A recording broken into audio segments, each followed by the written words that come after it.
UBC, inspiring Uganda.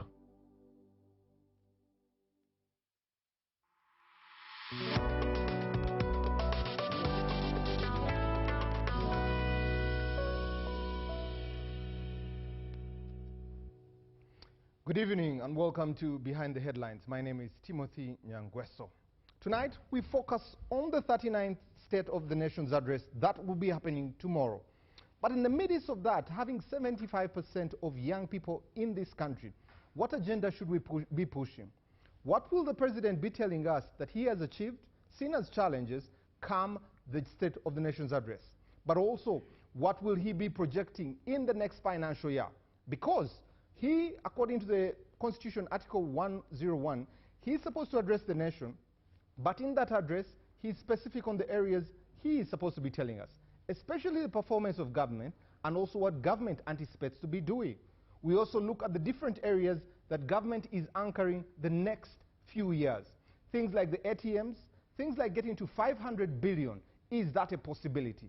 In the next financial year, we also look at the projections of taxes and the lives of Ugandans. When we come to social services like education, health, what does that mean for the young people? But also, unemployment is high up there. Is it looking the same in the statement that the President will be making tomorrow? We'll be making predictions, but also we'll be looking at what he said in 2025. This and more. Let's get to the panel that is going to be addressing these matters. On my immediate left, making her maiden appearance on our show, she's a young leader, Sarah Aloyo. She's with us today. Good evening, Sarah, and it's good to have you. Good to have you too. You well? Yeah, Okay. I'm okay. Next to Sarah is Dr. Yusuf Serunkuma, a researcher and a political analyst, is with us this evening. Good evening, Doctor, and it's good to have you. Thank you so much for having me. Next to the doctor is Honorable Paul O'Mara, representing the people of Otuke County and a member of the National Resistance Movement. Good evening, Honorable. How are you? I'm fine, thank you. Good evening, Timothy, and good evening, viewers. Is there anything to read with the red there? Oh, this is just an evening casual wear. There's nothing to read into it. There's nothing. I've not joined my man on the left. Hey. Next to Honorable is Honorable Musisi George, who represents the people of Kira Municipality and a member of the National Unity Platform. Is with us this evening. Council, it's good to have you. Good evening. Always a pleasure to be here. Good evening to the viewers. Paul could be in transition. Lastly but not least, that fight is a disaster, man. Lastly but not least, the Honorable Lydia Wanyoto, the woman representative on Mbale City, but also the Minister of State for Public Service designate. She's with us this evening. Good evening, Honorable. It's good to have you. Thank you, Mr. Nyangweso, and colleagues at the panel, and to the listeners and the viewers. I'm happy to be here. Congratulations, by the way. Thank you. Thank you. Yes, thank you so much. So did the vetting go well? Everything is honorable.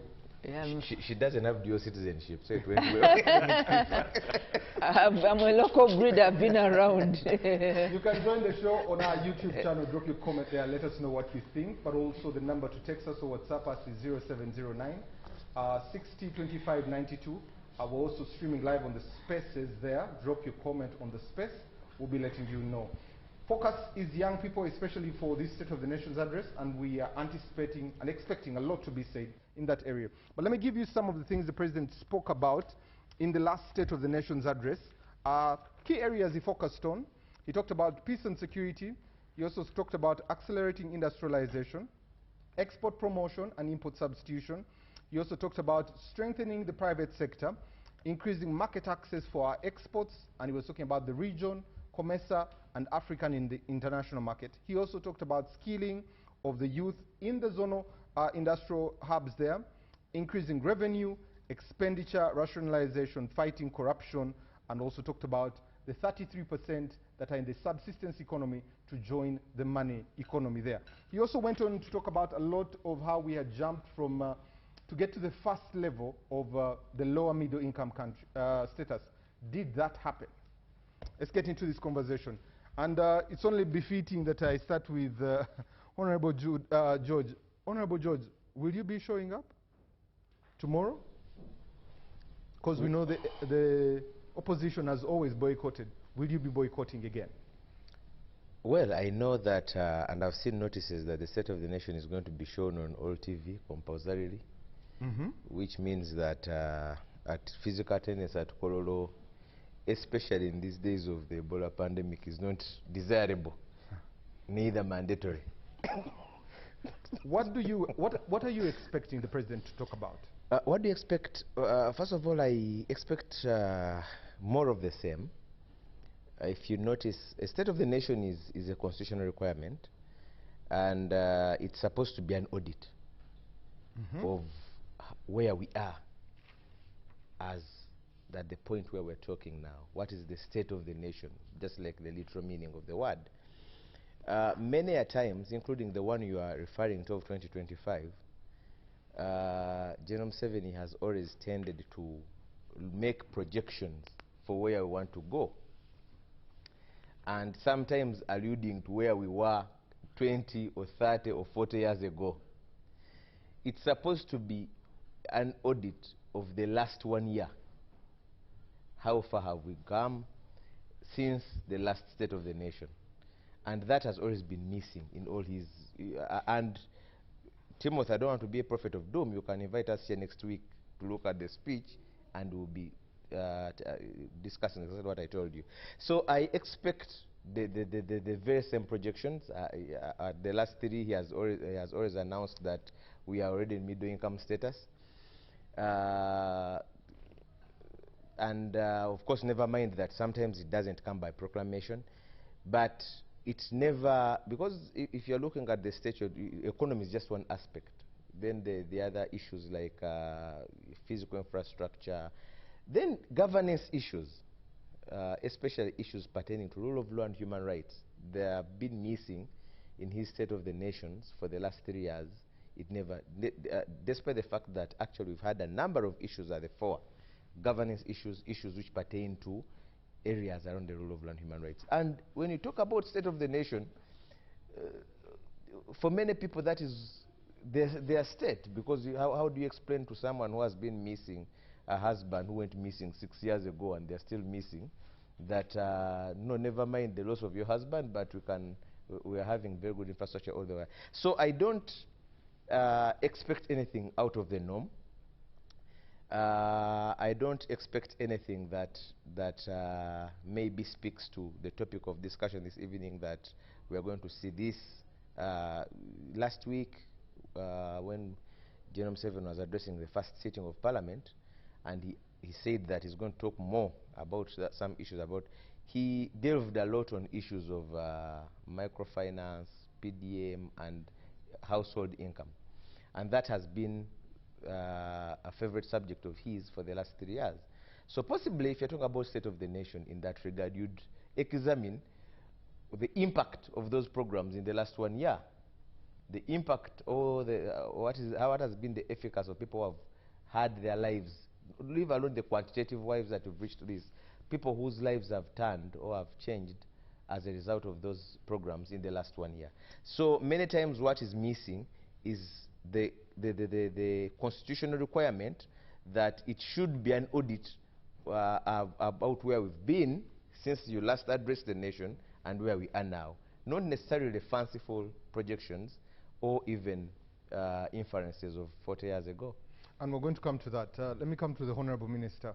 Honorable Minister, I look at 2024, and the President started with the 3 historic commissions, talked about the 4 principles, stretched back and said in 1986 the budget was 1.5 billion. Today it's almost $60 billion. He talked about markets, and when you look at the State of the Nation's 2025, it's almost similar with that. Why do you still, if we're auditing the year we have come from, why do we still go all the way to 1986? I think we should be auditing only just as 1 year. Why do we stretch it that far as government? You cannot, even for planning purposes, I'm coming from the National Planning Authority. Before I joined these new assignments, we do not plan for 1 year. You plan for a period of years, because most of the programs are incremental. They are not a 1 year off. Although we budget every financial year, it has a history. It has a history. But talking about because now we have the Vision 2040. The Vision 2040 that we have now been able to block into every 5 years. Even for finances, we have Honorable Mala here has been on the Finance Committee for a while. They talk about TEMUTEF, the medium-term expenditure review. So these things, those are 3 years, 4 years, but now we are talking about one financial year, but closed or streamlined into periodic times, because most of the projects across there, if you are constructing a road, it may not be completed in 1 year. Or if you are doing a bridge, or if you are doing a dam, a small dam, projects, they're not done in 1 year. You can find that it crosses over the years, or even a term of office. We are talking about the fourth National Development Plan, NDP4. NDP4 talks about 5 years. This is the first year. It has been put into a program of 5 years. Even our political calendar, we went to campaigns with our friends to roll out a social contract and what we call a manifesto. It was 5 years. NRM talking about what are we going to do for people for 5 years, but again, cut into every financial year. It's incremental. So 1986 draws the history. Where are we coming from? Where are we now, and where are we going? Aligned to the manifesto, aligned to the aspirations, aligned to the resource envelope, aligned to the National Development Plan. We came from Plan 1, Plan 2, Plan 3. We have now entered Plan 4, but we may not have comprehensively done what we promised in Plan 3, so there's what you call a carryover to Plan 4. So tomorrow is not only explaining what the president is going to lead the country in the next 1 year or the next 5 years. It saturates. It's by law. So when my brother talks the way he's talking, that's not mandatory. Legally it is, because that's statutory. You're supposed to attend as an elected member. You have fully been sworn in to serve the country. You have one head of state that is statutory, with the Museveni. He's coming to address the country. You can choose, okay, so your right can be online because that's what provided for, but it cannot be optional because this is within our laws. But therefore, tomorrow it is not casual. Tomorrow is formal. It's legally entrenched into the laws of the country that the head of state is supposed to legally address the country on the trajectory of the country, give state directives, tell where he's going to take the country, upon which he will be asked to account. You said you're going to do ABCD on the 4th of June 2026. Where are we 1 year down the road? Where are we 2 years down the road? And they have a right, Ugandans have a right to question that accountability. But you cannot wish away what's going to happen tomorrow, because not only politics, it's also statutory. It's in the laws of our country and procedure in nature. So what has the NRM achieved in this 1 year? Which year are you talking about? We're talking about the financial year that is coming to an end. What has been achieved? So the financial year 2025-26, which is coming to an end, was largely fulfilling the governance component of our country. Elections were held, and elections produced leaders. They are all here. So we have the biggest component of last year's election was the governance calendar. We had done 5 years, and we were trying to put in place leaders for Uganda, and it has happened right from the national, the head of state, to the parliament. The legislature is fully done, dusted, to the local government. The processes of swearing in and taking offices has more or less concluded. Now, after next week, we are beginning to work. We are going to up our sleeves and serve the country for the 5 years. So you never skip the importance of an electoral process, because sometimes it does not deliver. Uganda has an elected leaders, which is a very big component of the delivery. If you are going to tick the boxes, you must tick our governance calendar of last year. That's what happened most of last year. But of course, we delivered other commitments. For example, we rolled out, I cannot speak of how much road infrastructure that was done, but then you find there's construction of the main pillars connecting the country. They've launched the SGR. We are going to have a railway running across the border so that we can get off heavy load on the roads back to the railway. The railway had died long time ago. Others can add on. We want to harness the blue economy, the water sources. The fisheries industry is up and running. It has been fixed in terms of policy, fishing gears, mobilizing the community to get back because there was an issue, there was a problem on the fishing industry. We are talking about the household, the song around town to everybody, leaders' lips, is the building the socio-economic infrastructure of their people, fighting household poverty. That is our very biggest campaign program. And we rolled out what we call the parish development model. I think the third batch or the fourth batch has been rolled out. I don't know if you can tell me, but every parish in Uganda has had the third run of the 100 million. So if you do a snapshot, I think in every parish there's some 300 or 400 million as a parish fund. So you'll say, what have we done? I've taken you throughout the main pillars, the main pillars of the last year financial year. We ran elections, we've done issues of household incomes, we are working on infrastructure. My colleagues can add on issues of energy, the triggers of the economy. We've been able to summarize. The NDP4 is up and running, but from the National Development Plan, the whole straight, we have now summarized that the country, our target is we've had about the tenfold growth. Yes. We want to roll out a campaign of the tenfold growth, that 500 billion million US dollars should be running in this economy in the next 10 years. That's very aggressive, it's very ambitious, but we must deal with the non-tariffs, the non-tariff barriers. We must deal with the setbacks like corruption, the leakages, and get the right people to do this. But the ambition is there.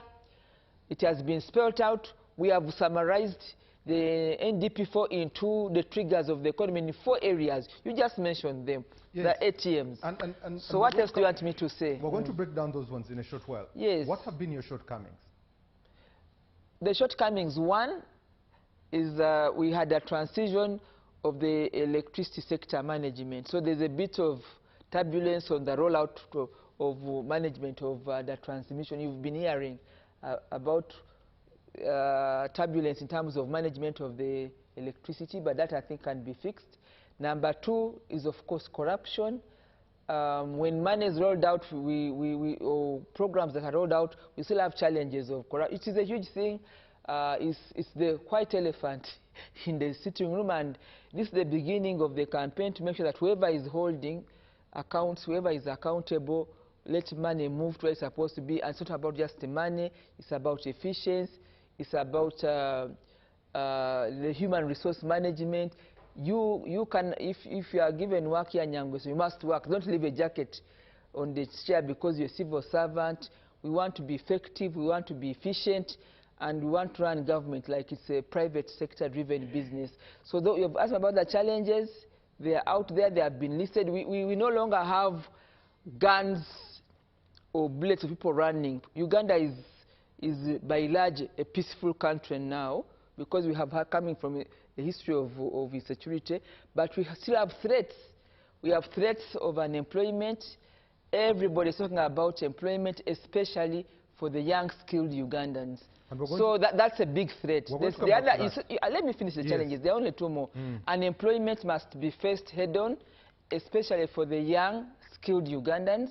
We must find solutions to that and use that productive energy, skilled energy, to turn around our country. The other issue is corruption. I've talked about it. The other issue is poverty. We've been talking about reducing poverty or bring people to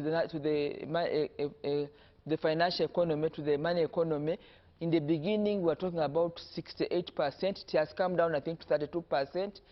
I have colleagues here who have more financial statistics than I do, but that's the focus. We want to make sure that every Ugandan that is able can wake up in the morning and earn a living and improve the household. We want to deal with issues of poverty head-on, unemployment head-on, corruption head-on. We're going to come back to that. Let me come to Sarah. Sarah, as a young person, when you hear achievements, challenges, you also hear Honorable George talking about, you know what, this is more of the same. What are your anticipations as a young person to tomorrow's State of the Nation's address?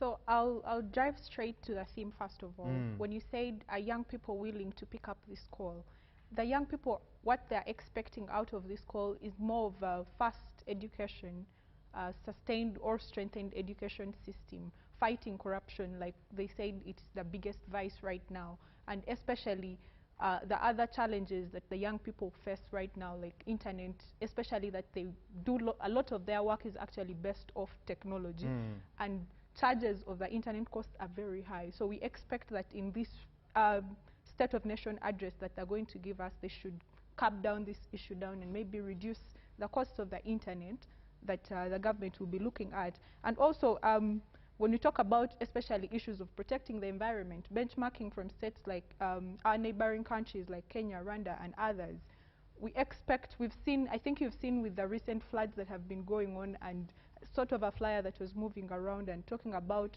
how we have degraded the environment. And so yet the young people are so much willing to contribute to this, but they are not, should I say, aware enough of the ways they can do this. So some of the things that the young people are expecting are government implementing, especially the programs that they've put in place that they came up with from the past years, that is the EMIOGA, the PDM, and the youth livelihood programs. These programs have been heavily affected by corruption.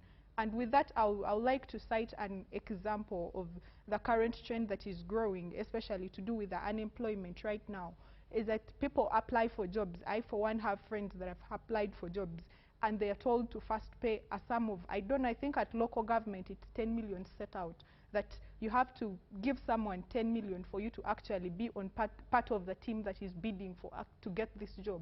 And at the end of the day, this person, because of this vice that has been normalized, this person paid this money, and they still did not get the job because somebody else paid much more than that, and they actually did get the job. So I believe we should look at more of the implementation of these programs. They've been there, the PDM, the MYOGA, the youth livelihood programs, but if you go to the grassroots level of these areas in the villages, you realize that these programs are still lacking. The beneficiaries are the same people over and over again, and it's not creating that impact out there. Sarah, sticking with you, how would you, as a young person, rate the performance of government 2025-2026 in programs that are directed to young people? I'll rate it at, from a scale of 1 to 10, I'll say 5. So you're just right there on the fence? Yes. Why are you on the fence?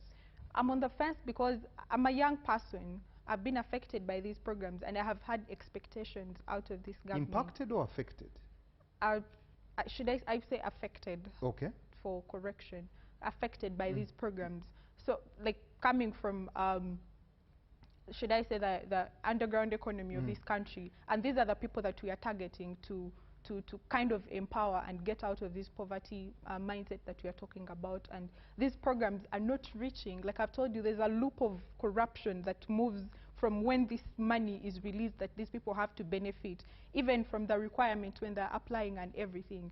They do not reach some, or if they reach, then implementation still is a challenge, and it might just stop at the let me say, the cream level, the people that know other people that know other people. I know of a family that benefited from this PDM specifically model, that the people in that cohort were actually from the same household. And we were saying that these programs actually had to affect people from different, you know, to invest in people from different households to come together and have these youth set up something and, you know, implement like a project to help them build something that is economic and money generating. And it's not the case. One household is actually receiving everything and having documentation as different households. So still, it goes back to that implementation challenge that I'm talking about. Let me come to Dr. Yusuf. Dr. Yusuf, has the State of the Nation become a constitutional ritual, or it's just political rhetoric? Very loaded question, Mr. Nyangweso. You're a doctor. But I meant to say it's a biased question. You know, you want me to go after Mr. Museveni, which I don't want to do that. I'm asking if the Constitution is just a ritual, or this is just a gimmick that we just know this day comes, we listen to whatever has to be said, and then move on from it. No, I'd like to begin this way. I want to first congratulate my friend Lydia Wanyoto for becoming minister. You know, Lydia and I have debated in this country in so many places, so many times, and I think she's been sort of generating opinion, elite opinion for this country for a very long time. And she's been recognized by the powers that be that she deserves to be a minister. And also to credit her that she's the living example of activism actually works. You have to be proactive. So she made herself visible, presented herself as a candidate for speaker, and she didn't get the speakership position, but she ended as a minister. So, you know, you shoot aiming at the moon, and landing in the stars is not really bad. You know, so congratulations to Lydia. That's wonderful that activism, being proactive, actually works. And I think when she sits down to write her memoir, there's so much stuff to say about being proactive and making yourself visible. So I congratulate you wholeheartedly for achieving that milestone. You asked me whether the State of the Nation address is a ritual. Indeed, it's a ritual, but not to denigrate its importance. It's a ritual that the country needs to hear from the president to give us an assessment of the last 1 year. Now that he's a new president, he can say, it was another guy who was president. I'm just new, so I don't know. You know, he's a new guy. You could actually say that you know, I've just taken position as president. Why the State of the Nation address is denigrated? Because it is always disappointing. Like, people have expectations, those who care to listen, and us who listen to sort of make sense of it. The problem is it's always underwhelming. It's always disappointing. There are expectations. Like, for me, I can say we're in a nervous condition right now as a country. We're in a nervous condition, and we would expect the president to address that head on. Lydia spoke about, you know, the governance question. What do you mean we're in a nervous We're in a nervous condition because if you look at the last 4 weeks, one of the defining events of the last 4 weeks was the overthrow of a person at the level of a speaker. Overthrown in very spectacular fashion on accusation of humongous corruption and greed. The Speaker of Parliament was overthrown in very dramatic fashion, not by the president instantly, but the CDF orchestrating, leading at the forefront of the overthrow of this person, right? A very senior politician who occupies, I think, his position number 3 in the hierarchy of power. That we don't know who actually was, that the CDF, who's I think number 27, was orchestrating this. The country's in a nervous place and wondering, is the president still in charge? And because it's a case of huge amounts of corruption in one of the arms of government, we expect that the president, in opening his speech, that will be a core point to address. I don't think he's going to address that, right? I don't think he's going to address that because we'll be asking, Mr. President, are you still in charge? Because despite being a new guy, you're the incumbent. Are you in charge? Are you taking the decisions? You see, my friend Lydia Wanyoto was denied the chance to become speaker because, you know, somebody chose both of us as speaker. Oh, she didn't protest being denied her democratic right to compete, you know, present herself and actually compete and be voted against. But she was denied that opportunity, not democratically. And yet, we claim to be a democracy. So just in that context, I say we're in a nervous condition, right? You know, overthrow of the speaker, third person in the hierarchy of power, dramatic fashion, by somebody who should be below the speaker and looks like he's the one taking the shots. That, for the general public, be interested in knowing who's actually in charge, right? So that's the bigger question for me. And I say this to show you that normally the State of the Nation address is disrespected. It's looked at with disdain because it doesn't address the core contentions of the time. You know, as I think George Musisi said, you know, it obfuscates into, you know, 40 years ago, this is where we were. It should be sort of critiquing itself, the last 1 year. Don't go too far, the last 1 year. It doesn't do that, right? So, but I want to say this, Mr. Nyangweso, that for me, as somebody who I think loves this country so much, and I don't want to pretend into this sort of the masquerade of this point, that point, this point, that point, I stopped expecting our president to deliver on anything. Because you see, The Minister of Health told us 14 million Ugandans are mentally sick. We learned not too long ago that 12 million Ugandans are facing starvation. 12 million, that's quite a lot. That's almost close to half the country. And then this country loses 9 to 10 trillion shillings every year in corruption. You see, this is figures of the last 1 year, right?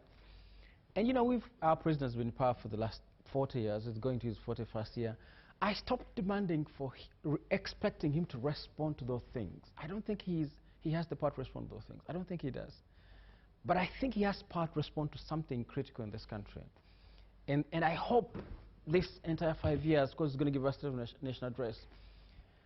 Now that the country is in a nervous condition, Mr. Museveni has to fully confront the position of how will we manage to get away from him to our next president. How do we manage the transition? I think that's a core point for me, and I think it's high time now that the young people, you know, are sort of trying to take charge of things. You know, I think Mohos Kainerugaba is a young person and is trying to sort of take charge of things. Say, I want so and so as minister. I don't want so and so as minister. We see sort of a scattering of some of his friends in these ministerial positions. It's at that moment, is Museveni's young person actually getting to take care of things?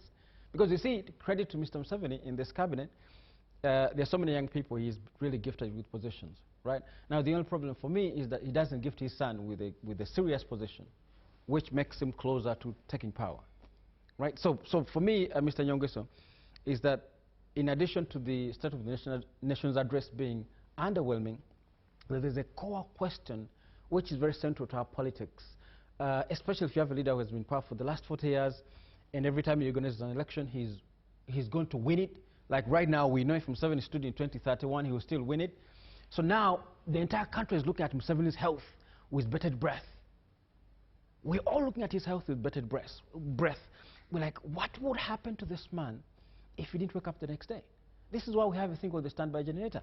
The entire country is in a nervous condition because as he enters his 83rd birthday, we don't know what will happen, whether we'll end in the direction of Sudan or Libya or Somalia. So I think for me it's core.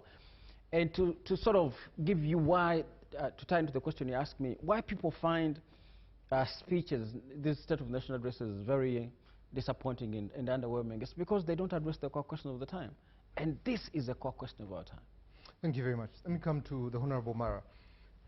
Honorable, I wanted to start with the wealth creation, but let me start with the tax collections. 24-25, 32 trillion was the projection for URA. This financial year, the projection was 37 trillion? 37? This one ending? This one ending? Yes. 37 trillion shillings, and he projected that. Next financial year is 44 trillion. Mm-hmm. We're still at tax to GDP 14.3%. And we've seen taxes increase in another area. Ugandans feel like they're giving and they're wondering where the taxes will be. Is this a question that the president can answer tomorrow? Thank you very much, Timothy and viewers. You know, after coming after Dr. Yusuf is quite a daunting task.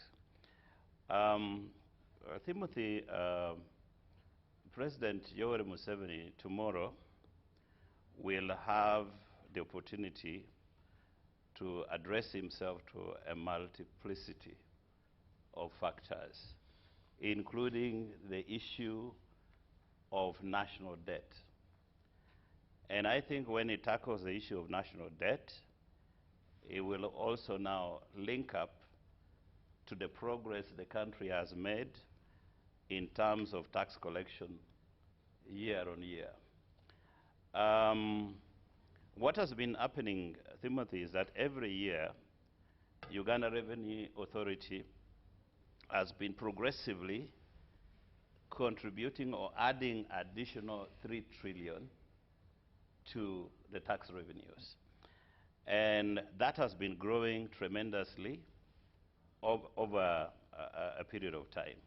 So next year, we are looking at a tax collection of about 44 trillion shillings. In fact, in the core agenda, the figure was 57.8 trillion. To collect? To collect. So they just made adjustment in the morning, and I said then that it could be not to project too much, but I think the projection has taken into account oil revenues, which will be at around 1.4 trillion shillings in the budget. So I think the president will address himself to the issue of national debt. It has been growing. It's actually now 50.5% of our GDP. Although in terms of tax collection as a percentage of GDP is still at 14%, but the ambition is to get to 16 and to get to 20. So if we can get to 20% of our tax to GDP, we would be able to fund our national budget. So it is an ambitious plan which we should try to achieve. The thing that we now need to tackle, because if you look at the base, what is on the register of the URA, we have about 5.7 million taxpayers registered. But the one which is only active is 2.7 million. Now, surprisingly, there is a particular lot, about 1,000 of them, the major taxpayers or the priority taxpayers. That 1,000 contributes to 75% of our tax revenues. So what is critical for us now, which the president will have to address himself to, is how we are going to increase our tax base so that we can collect more revenue, because indeed it has been growing. The GDP has been growing, and I think one of the, I just want to link up your question to another key and a very important statistics. You remember, Timothy, when we came to this term, which ended yesterday, the 5-year term of the president, in 2020, the GDP of our country was $33 billion. In one term of the presidency, of the NRM 5-year term, we've basically doubled the GDP. When we closed the financial year, end of June, the GDP is projected to be at $66 billion. That is tremendous achievement. How much of it is tangible income? Yeah. So that's a very good question. Some of the investments, for example, are national assets that might not be generating money now. I give you an example, the Kabale Airport. You know, we spend quite a big amount of money in the infrastructure, in the oil field areas. If you actually look at the total number, it's over $10 billion. So we've invested a lot of money over time in the oil field industry. We are now beginning to pick some money back. And in the budget which is coming in the next financial year, this one of starting July, the government of Uganda has projected to now begin to receive revenue from the oil inflows, 1.4 trillion shillings, which is substantial. So in the next 2-3 years, every year we would be receiving as government $2 billion. And so that investments now will begin to have a positive impact. And so the president will be saying, you see, in the last 5 years, which includes this financial year which is ending, I think he's going to talk about that record, that we were able to double our GDP, and therefore the target that Honorable Lydia has talked about, the 10 growth strategy of achieving $500 billion by 2040 is achievable if we continue with the thrust that we did in the last 5 years, with now more oil revenues coming in. URA is now projected to collect more revenues, and I believe that if you add tax revenues, non-tax revenues, and you now include the oil revenues, it is very easy for us to achieve a much bigger domestic revenue, where this government would easily balance its own budget. So I am very positive that the accountability that will happen tomorrow will look at the investments we have been able to do in the oil revenues in the last 1 year, because we added more money there in the budget. So this coming financial year, we are now going to start getting more money from oil revenues. In the last financial year, we also put substantial amount of money to basically do the meter gauge railway from Malaba coming here. And I remember we had a conversation when General Katumba was here, when I was still the minister, is that when we complete this one, as we start the standard gauge, then we now need to move the containers that has been on the trackers. We move them now on the rails so that we can deal with the traffic jams that we have been having. And that is going to contribute tremendously to the velocity of travel of goods and services along especially the eastern route. And it's something that I think the president should be able to give accountability for in terms of the investment in the infrastructure last year, especially on railways, meter gauge, not standard, and what that will be able to do in the next financial year. Among other things that we can sit here and talk about it until cows come home. Yeah. You and I were recently, and you've just mentioned it, and General Katumba is seated where the Honorable Lydia is seated. Yeah. The eastern region you're talking about, the eastern route you're talking about. Yeah. There's water. We're going to put an SGR. Mm. We're working on the Jinja Kampala Express Highway. Yes. 3 infrastructures for the same 12 districts there. What informs them? What should inform infrastructure development as a country? The idea of securing the meter gauge railway was basically a temporary solution on the kind of the traffic jam that we have on that route. Because the construction, remember, the construction of meter gauge will require more money. Remember the 2.9 billion pounds sterling, which euros, that we talked about when we were on this show. So that has to be arranged.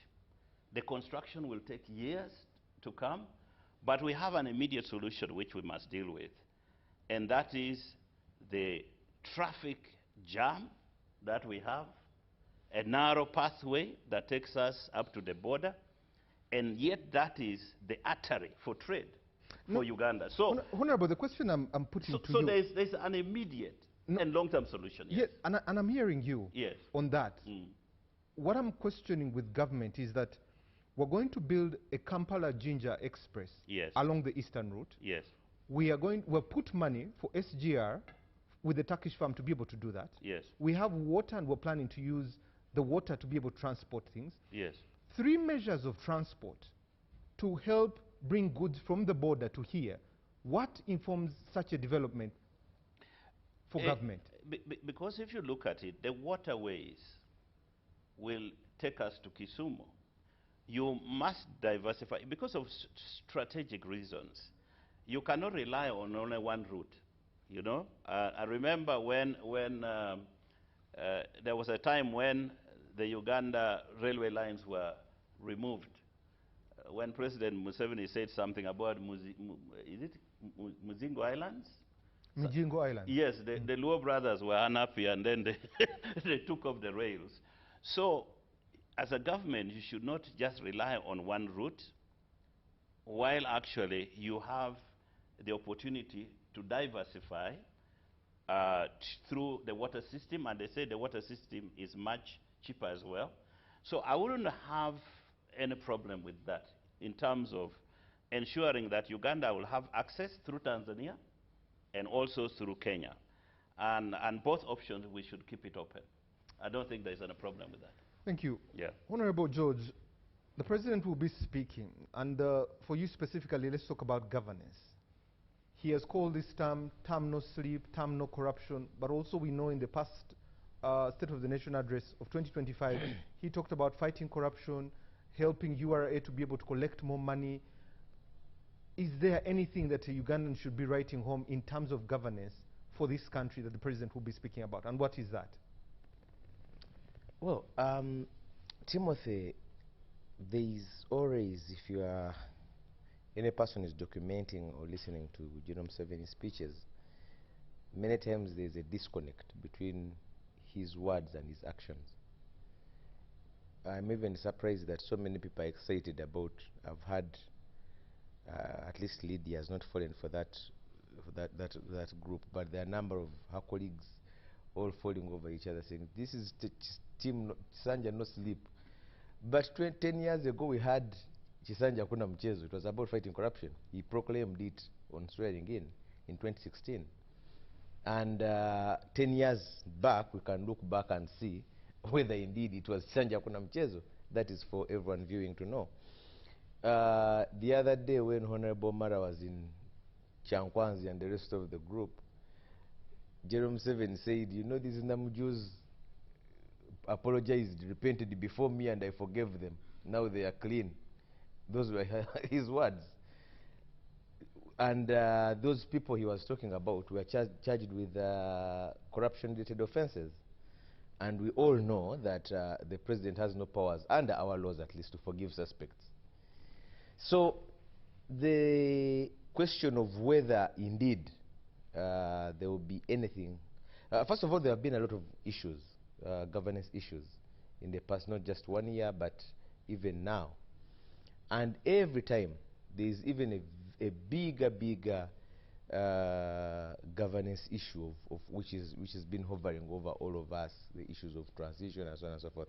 So yes, when you talk about governance, one of the key issues is how far the rule of law has been let to play. And on that index alone, we seem to be falling each and every other year. If you look at most of the indicators, if you look at, even by his own words, I've just given you instances where he said he forgave suspects who were being charged in court, by the way, meaning that he maybe ordered the DPP to withdraw charges against them. I don't think coming from a fountain of authority, a fountain of honor, that is not something light, only that we've learned to take very strong things lightly. We have had, last year, at the beginning of the year, we had a Supreme Court decision which ordered that all files involving civilians who are before army courts should be transferred. That has not been done, and that has been because the Attorney General, who was a party to the matter, and I'm talking about the office, or the headed by a person, has not rightly guided the army to hand over those files, because the DPP said, I don't have them. Now, if a judgment of the highest court in the land can be treated with such contempt, then what does that leave to other issues? So, when you talk about governance, I think there may not be a lot to write home about. You've had, the speak is likely to sound like what Honorable Paul here was talking, because they seem to hide behind a lot of figures, and I'm using hide quote unquote. They seem to throw to the nation a lot of figures. You know, we are doing this, just like Paul, and I predict maybe he has a sneak peek. Just like Paul, you know, the GDP, and you asked him a question which he didn't answer. He said that how much of that is tangible to personal income or to household income. And I alluded to it in my introduction that even we hear so many of these things, you know, PDM, so many of the numbers we are reached. Honorable Lydia was talking about 100 million per parish. And yes, it would be good also to see that translation into qualitatively, not just throwing the numbers. And let me end it with the Honorable Minister. Honorable Minister, there are promises on infrastructure, and I'll start in the areas that we come from there. Iganga Kamuli Jinja, 56 kilometers of road, promised by the President that it will be worked on. 10 kilometers within Jinja City.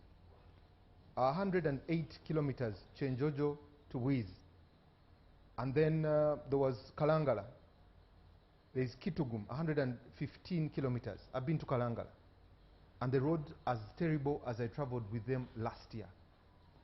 What pertains these promises, and why have they failed to be fulfilled? As in Jinja 2 months ago, why are we failing to achieve these promises that were made by the president? For the towns, including where I come from in Mbale City, we have been having phased out programs under USMID. USMID is World Bank funded as partners in all the towns of Uganda, whether you go to Masaka, Bulu, Lira, Mbale, Jinja. So most of them are at phase 3. They are doing the roads, the streets, doing the drainage, doing lighting, street lighting, but also traffic and walkways. So I don't know what phase Jinja City is, but that's a running program under USMID. We can follow that up. I think the commitment about improving the roads in the cities is there, and I can give you information. I didn't come with the right-hand information for Jinja, but because I also come from the town or city setting, I've been keen about that infrastructure in the cities, drainage, garbage, waste management. You remember what has happened in the Kampala city? The same with the towns about garbage, waste management, and drainage, and then also walkways. Then on the issue of the kilometer, the pledges you're talking about, most of these roads are in the budget. The biggest challenge I discovered on the unfulfilled pledges on the road infrastructure is the issue of compensation. Maybe Paul, you can talk more about it. You may find that the road designs are done, a contractor has been obtained, but the biggest challenge is compensation. Maybe the road is going through somebody's land, and you may find that the valuation of the compensation is even bigger than the road project. So there's been a big battle negotiating compensation so that the road works can start. What I discovered, even for the dams, the partners that are funding these roads or even pre-financing, they insist that no works will start. It's a policy. My colleagues can add on this. It's a policy that no work can start until compensation has satisfactorily been done. So when you hear about some of the delays, what I discovered is that designs have been done, a construction company has been identified, the funding could be pre-financing or procured by government, but the big problem in the middle of all this is the compensation. So we can talk about case by case, but that's the general policy, because I was also following up on some roads, and I thought that the biggest issue was the bulk, the cost of compensation. Yes. This couldn't be anticipated by the time the president was making these promises, because you almost sound like the president makes a promise, it's a directive, and then the technical people get down to work. When they get down to work, I'm telling you about the challenges that they encounter, and one of them is the cost of compensation. I've just told you this. So should we expect an update on these promises that were made by the president? Definitely. I am an interested party. I'm always in the ministry trying to find out what's happening to my own roads where I come from, because we have pledges that have not been fulfilled. But Honorable Mara, I can give you my airtime. Road, especially tarmacking roads, is actually a multi-year commitment. You can't do a tarmac road in 1 year, boom, and it's done. If you look in the next financial year, we have 62 roads, strategic roads across the country. And some of them were budgeted for in this financial year ending, but more money has been provided in the next financial year to complete or to make it continue. So it is a continuation. Next year, there are 62 roads, strategic roads that has to be tarmacked, and others are a continuation of what is already being done. So the president can actually just maybe put progress on those roads, but I don't think it will be say we have completed. Others have been completed, others. And the ones that haven't been started? The ones that haven't been started, the money will be available in this next year's budget, and then the construction will start. If you look at the NDP4 programs, all those roads are in NDP4. There are many, but they have to select every financial year. A good number will come on board and money provided for. And so others you'll find they have to go and do the investigations, look at the evaluation of these people, you know, the Ugandan land laws. But we have borrowed money for those roads. Yes, some are our own money, others will be borrowed money. Of course, it's a mixed bag of, in terms of funding, preposition. But I think the major issue we have in Uganda is compensation. You have to compensate people. The lawyers are here. You can't do anybody's. Can I give permission? Yes. The people being compensated. Yeah. Work at the ministries, right? We were studying oil in Western Uganda, Yeah. and so the projects were stalled because of compensation. So the person at the ministry has inside information, goes procures the piece of land where a road is going to pass cheaply, and then he has his friends evaluating this thing quite humongously. As Lydia said, sometimes the price of compensations is way higher than the actual infrastructure being built Of the project. because the person who is being compensated works with the same department through a front because they bought this piece of land. So it goes back to corruption, really. It's Okay. Last word by Sarah here. Just a second. And there's also another shift in policy to emphasize that the more time to spend on maintenance of the roads are done than creating new roads, because there's been an issue of wasting away already existing roads without maintaining. So the campaign also for maintenance of already existing roads. It's also another issue that we have been discussing. We'll come back to the timelines of a project in this country. And then I'll say for all this, especially like you've shared on the road projects, I think the young people are left out at this point because they are part of the consumers of these roads that are using them on a daily basis. So, and like I've told you, the young people have gone so much digital and are relying so much on technology.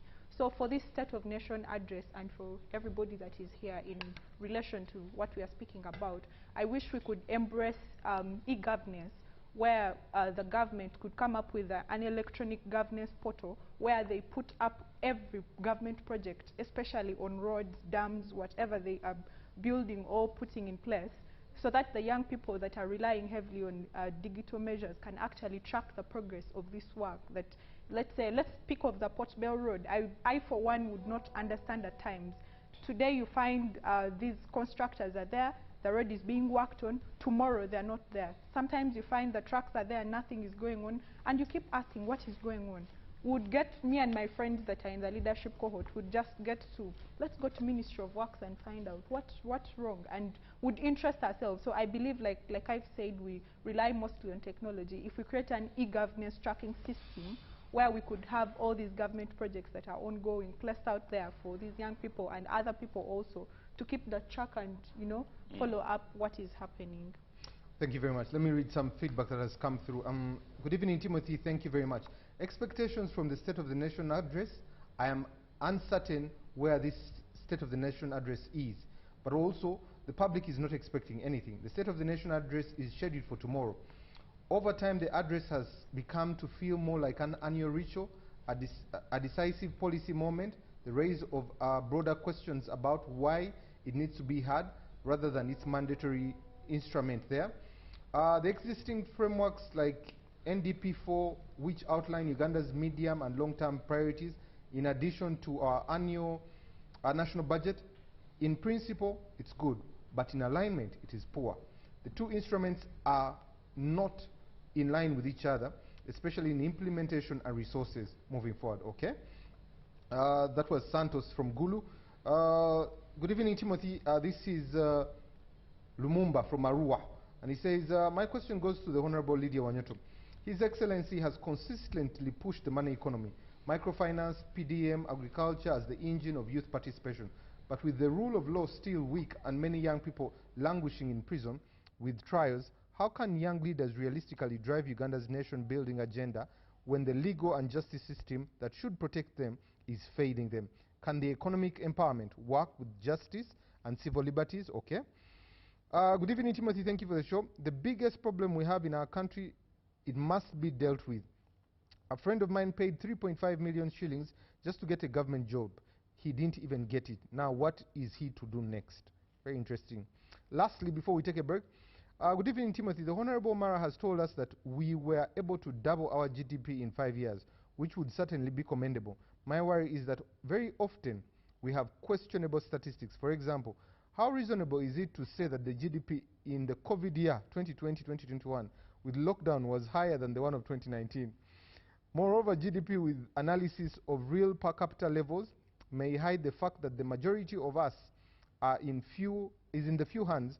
In our case, is difficult to dispute given the reality only a few big taxpayers in the country. This is Benjamin in Kampala. Keep your messages coming. Let's take a quick break. When we come back, we'll be digging into these ATMs, but also looking at the enablers and asking ourselves, 2026, 2027, is it the answer to the young people stepping up?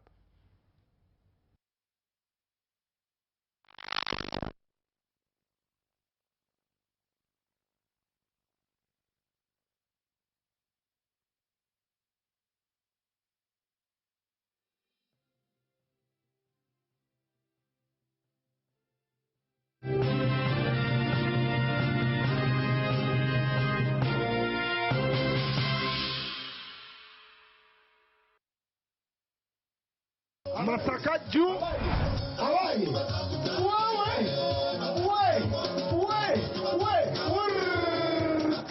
omuntu tumuleta soka Christopher Katama owulira otya kati nti owangudde ndi musanyufu nnyo nnyo nnyo nnyo tewali muzadde ayinza obutasanyuka nga bamusasulidde omwaka mulamba so nebaza nnyo MTN okulaba nti mpangudde era nkubiriza abazadde mwena abali eyo nyiga star emu 65 star 80 # naawe oyinza okubeera omu mu baki mu bawanguzi. And for those of you who pay school fees at those schools that don't use Momo, hey, mubatabukire mubagambe leta Momo wano, because you stand a chance to win a van for the school.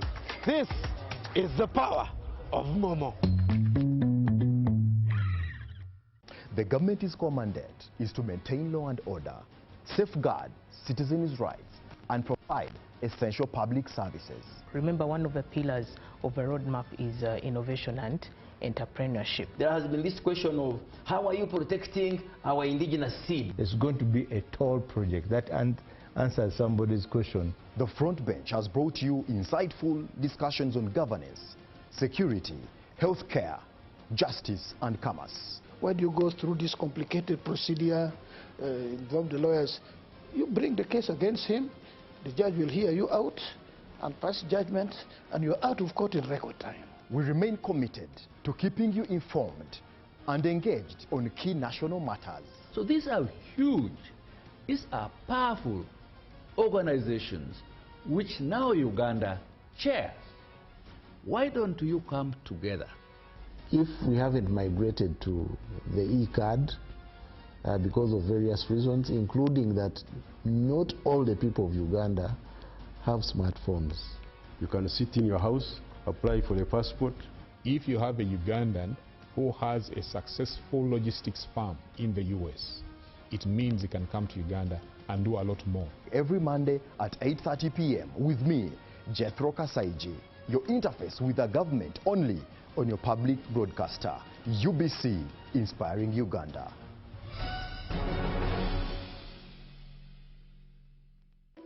In a nation hungry for truth, a world where every story matters, there exists a beacon of trust and reliability. For decades, they've been our voice and our window to the world, holding the mirror of our history. With 4 TV stations and 11 radio channels spanning 27 languages, they stand as guardians of information, defenders of truth. With Mascari Heritage Advantage, they uphold every citizen's right to reliable and free information. Their archived stories shaped our past and illuminate our present. Yet now, as new challenges arise and the world evolves, their mission faces its greatest test yet. Be part of our journey and let's navigate the unknown, uncover the untold, and safeguard our future together. Tune into your public broadcaster, for it is the intersection of trust and truth. Because to UBC, your story, and every voice matters. UBC, inspiring Uganda.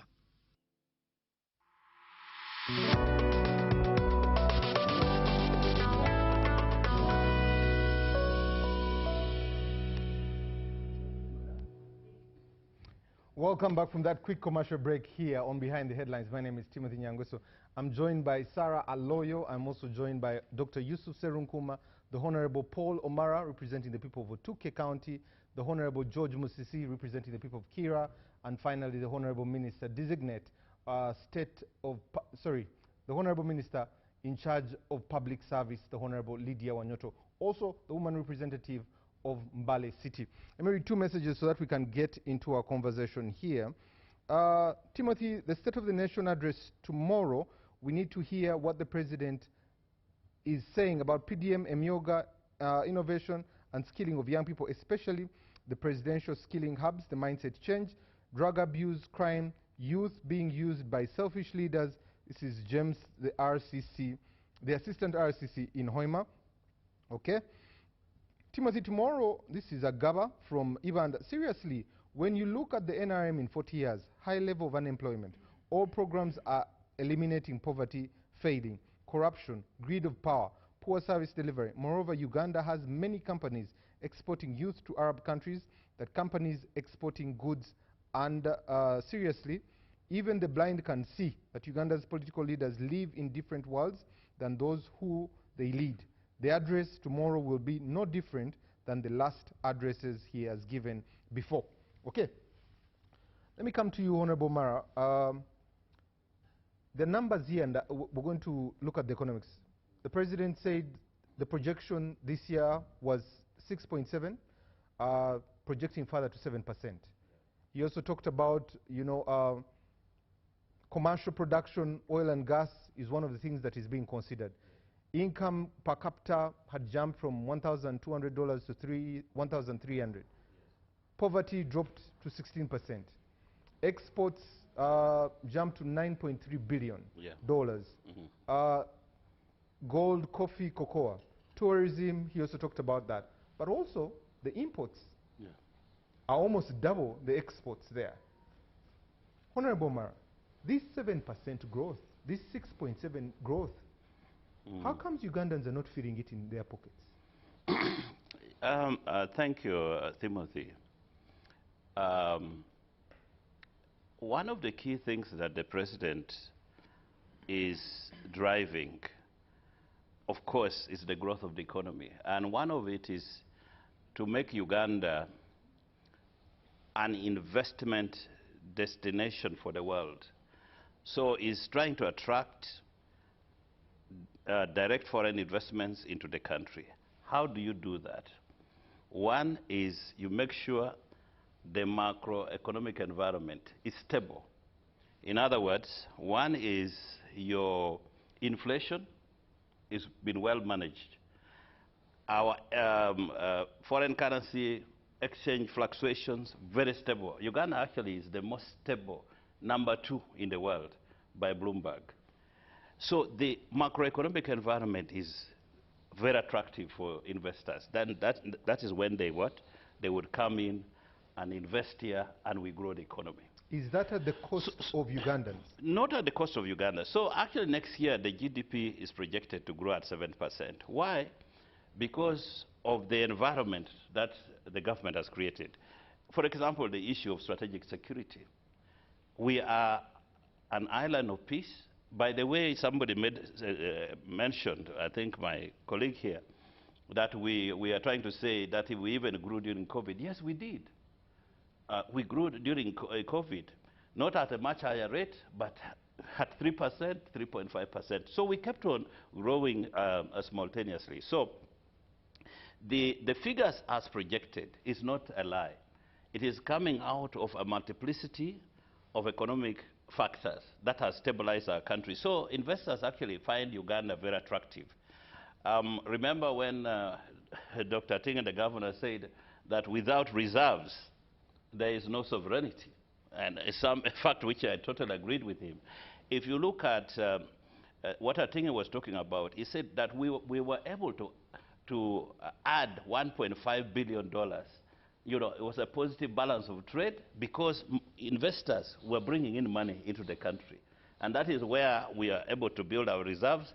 At the time of COVID, we were almost touching two. We are around 3-point-something billion in terms of our foreign currency reserves. Timothy, as we speak today, we are at $6 billion. Honorable, you see, this doesn't happen. This doesn't happen. Honestly, there's no dispute. Yes. Because in his speech last year, the president said, yes, if an investor comes here, he'll earn 14% of his interest on the money. Yes. And in 5 to 7 years, he'll be able to get back his capital. And he Yes. says in Europe, it's 5%. The question is, yes, an ordinary Ugandan yes, does not feel this 7% in their pockets. This whole microeconomics is very good for education. How would you be able to tell? Because we have all our statistics that come from UGANDA'S to demonstrate, for example, in the last 3 years, the government of Uganda has been able to put over 3 trillion in the pockets of those people out in the rural areas. Those people. Over 3 trillion, going to 4 trillion. In the next financial year, that figure has been doubled. It's now 2.5 trillion shillings. That will go to the pocket of that common man you're talking about. Honorable, the hold on. The price of fuel yes. is between 6,200 and 6,500. Yes. The price of transport by public means has yes. gone up. The ordinary Ugandan yeah. is saying this 7% you're talking about economic growth yes. is not felt in their pockets. They're putting out more than they can. Yes. Yeah. In this case, growth would not mean development. Having increasing GDP, investment increasing, for us as the youth would view it as better schools, more jobs created, and that is not what is happening in this case. Thank you.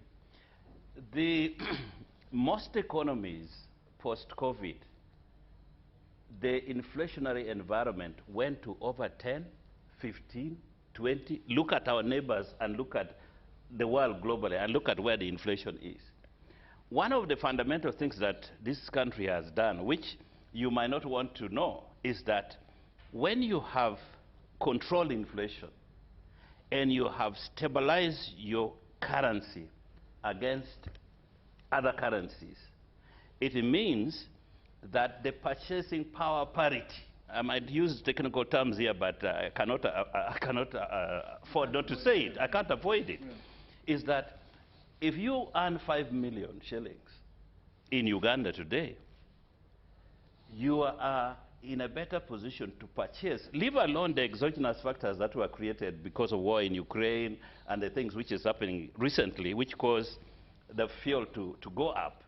But ordinarily, even then, even if the fuel prices are still up, our currency has remained stable. So which means that with that money, you can still go and buy a few baskets of goods for your family in an inflationary environment. Just like go across in Kenya here. That is why there were riots. Not here, but across there. Because you see, the currency has depreciated. It is getting worthless. You might earn a lot of money, but you cannot really buy tangible things for the country. So even our PDM recipient in the village getting 1 million, that 1 million, that person, like the president, I think, was showing around, there's a lady called Apio in Lango there who received 1 million. She was able to buy 10 sheep, 10. And out of a period of time now, she has moved, her figures have gone up. Okay. Because that 1 million is valuable. Thank you. Yes. Yes. Let me make sense of what the Honorable just said. So many words. Yes. So you know, in this country, we don't have an economy. Uganda does not have an economy. As my friend Sermaga said, we host a foreign economy. Right? So when foreign investors like this place so much, this is the neoliberal apocalypse. So money launders. So you see these people who are making a killing. You come here, you have a tax break, you have free land, you don't pay so many things, you're able to sort of launder your money and take it back. That's what the president said. In fact, what the Governor Bank of Uganda said, that without reserves, without money coming into this economy, we don't have sovereignty. because money is always coming. This place is very likable. And you know what our other friends do? You open up a business, you have a tax break for 10 years. After 10 years, you collapse that business. And open up a new. Open up it and another business in a new name, and get another tax break. So those people who are laundering money in this economy are the people that sort of, you know, cushioning us away from inflation. And it looks good because it's on our books. It looks good. But what she's talking about, it doesn't reflect in the lives of average Ugandans. And Timothy, this is a point which really bothers me a great deal about our economics. And one of the questions asked, I've wanted to really interface with our economists. Yeah. The people who decide our taxes, the people who sit back and say, Emioga will help people, PDM will do things.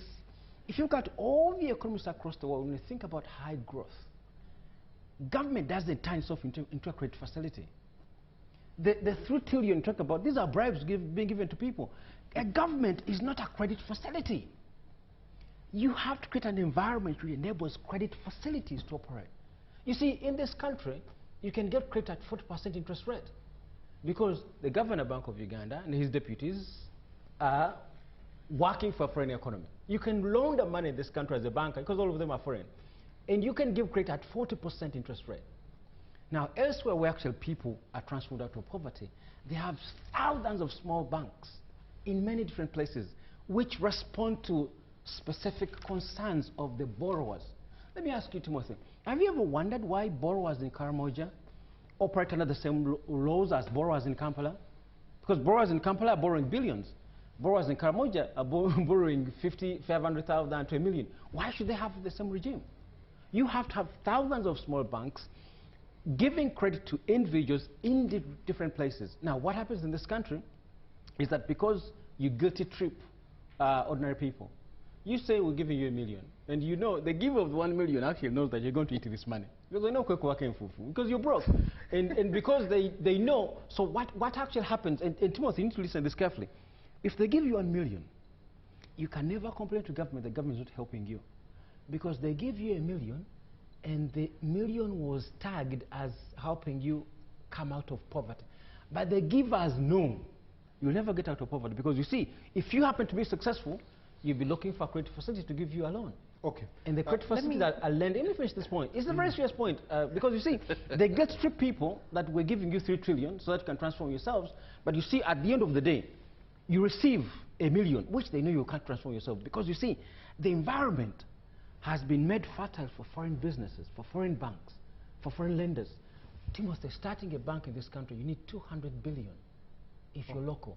Local banks have been closed, all of them. All of them have been closed. We have Pearl Bank, we have Housing Finance. So we can talk about those. We can talk about those things. But Timothy, I need to rebut these. What Paul has quite successfully done is that he throws the figure out. 3 trillion given to Wananchi. That's a lot of money if you look at it in that lump sum.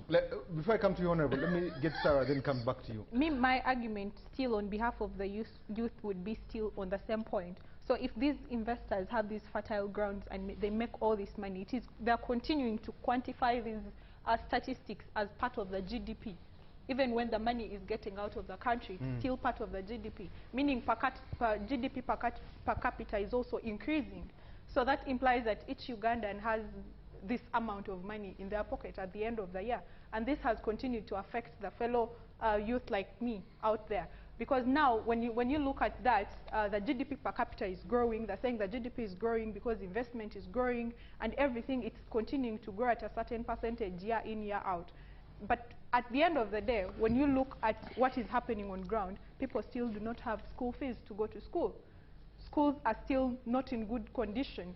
Hospitals are still not in good condition, and they still lack what is necessary for treatment there. And that implies that a local Ugandan and a youth out there will still continue to remain as they are, as these statistics keep growing and growing and growing. And at the end of the day, they'll say the economy is doing perhaps wonderfully, it's going like this, but we do not have money in our pockets. Okay. And that is why we still, let me just a minute. And that is why we now see youth coming up with innovative ideas, going live, maybe TikTok, and embracing all these digital trends. But also the internet packages are also very high and expensive.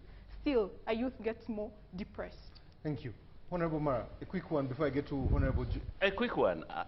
My friend, Dr. Yusuf, needs to know how this economy is run and is managed.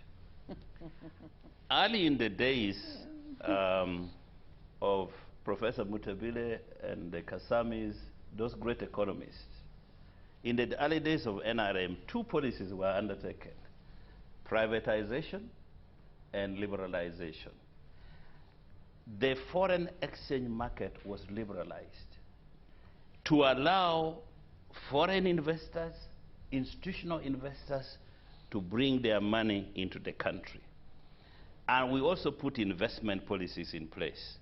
The message was simple: bring in your money, we will build reserves. This is a free market economy. When you bring it your money and you want to leave, reserves will be available for you. You can get your money and go. That one attracted many investors to come into the country. We needed foreign currency to survive up to today. So you don't say we have built an economy for foreigners. No, we built it for ourselves because... You tell me, what do we own? In this just a minute. The Ugandan currency is worthless. Those people who are manufacturing steel or whatever, electronics, they don't need it. They need foreign currency. So we must build that and guarantee institutional investors and foreign investors that at time T, when you want to take your money, we have reserves available for you. Second, you have said there are people who are money laundering. We have very strict laws against anti-money laundering activities. And if somebody is doing it, they should know. Just a minute, let me finish. They should know that the law will catch up with you. If we get you, you are in trouble. I didn't mean it in that sense. Oh, you don't mean it in that sense? I meant that the foreigners you're talking about are the ones laundering money legally. Okay, I've explained that portion. On the issue of local banks, I know that we don't have many, which is true, but what we are doing through this PDM and EMIOGA, we have created satellite circles, over 10,000 of them. We have over 10,000 parishes. And as we speak now, each parish in Uganda has a circle with the 400 million shillings there. That money will never come back to government or to our consolidated fund. That money will remain among that population. And every year we're adding more money. So every parish will have a circle, that is their money, put there by government. Now, if they fail to really use that money in a productive sense, would you be able to blame government for it? Thank you. Yeah, so we have created that Allow me opportunity. to bring in Honorable Jude. Honorable, the numbers in the economy sound very rosy. Let me even throw one there. In the last 10 years, government has been able to spend, with these wealth creation programs, 8 trillion shillings. In just the past year, they have spent 3.8 trillion shillings on just PDM. Yes. The quantitative numbers that they throw to us, how do they become quality in the lives of Ugandans? Well, Timothy, before you even go to that, if I was to relate with the topic regarding youth, I want to put it at a very basic level.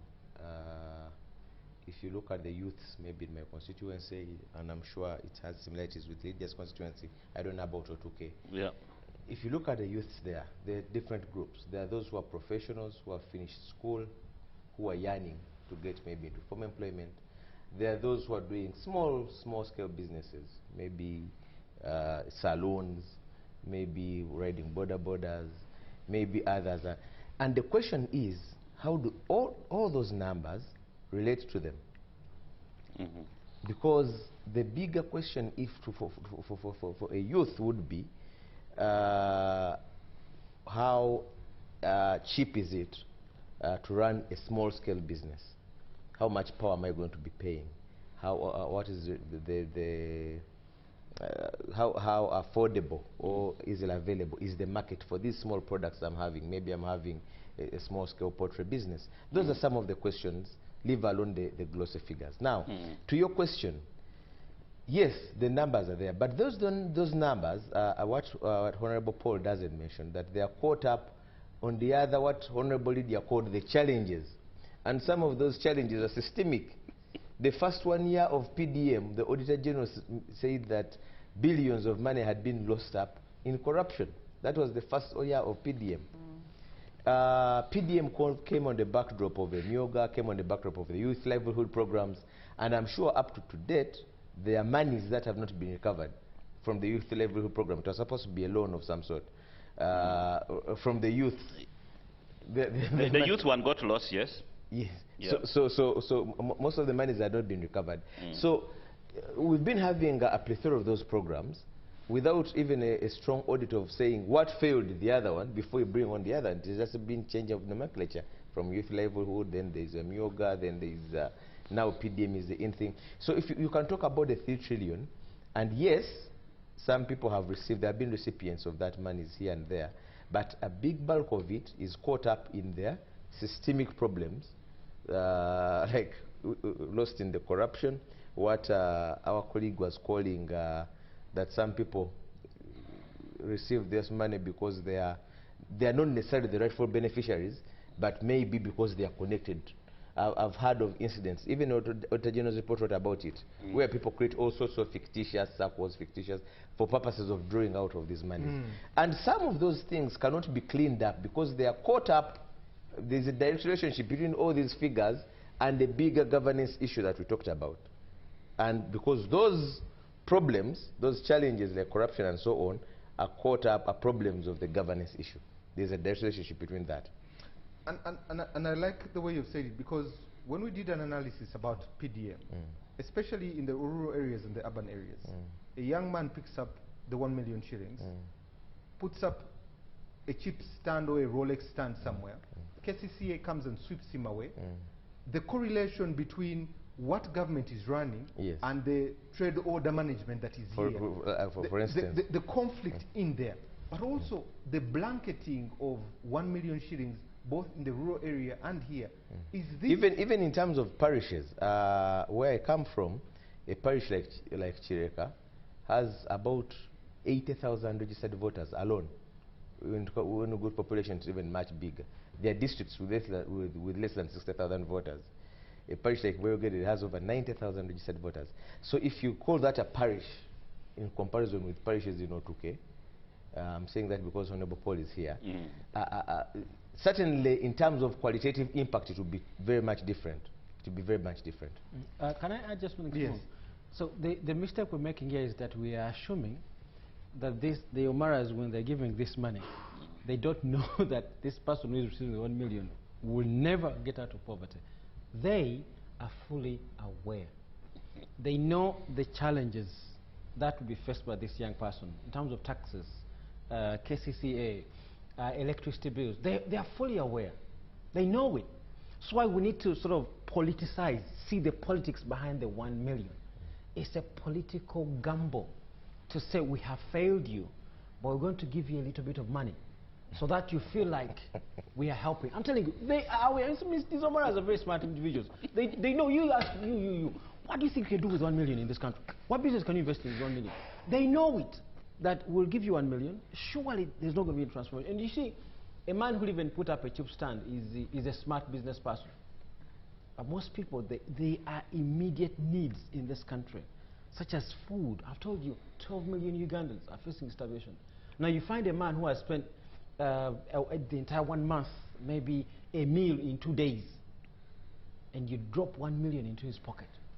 The first thing will be purchasing food. They know it. They know it. They see this poverty. Someone told us in Busoga that the poverty there actually stinks. That he doesn't know how people live there. They know it. So you throw 1 million at that person, you know he's gonna, half of it is gonna be, but what you've done to that person is you've made them feel guilty. So now they can't say, government into tufako. You see, so this is the cycle of guilt that these people have invested in. And if you could allow me to stretch my submission a little bit here, is that, you know, one of the things that pains me, Timothy, is that when I think Omara is really a good economist. I think, as George said, Omara seems to have a tip on what he's going to say tomorrow. When they talk about revenue collection, they say tax base. Revenue collection, tax base. Timothy, in this country is where you earn $100, just $100, which is the 300 and maybe 80 or 370.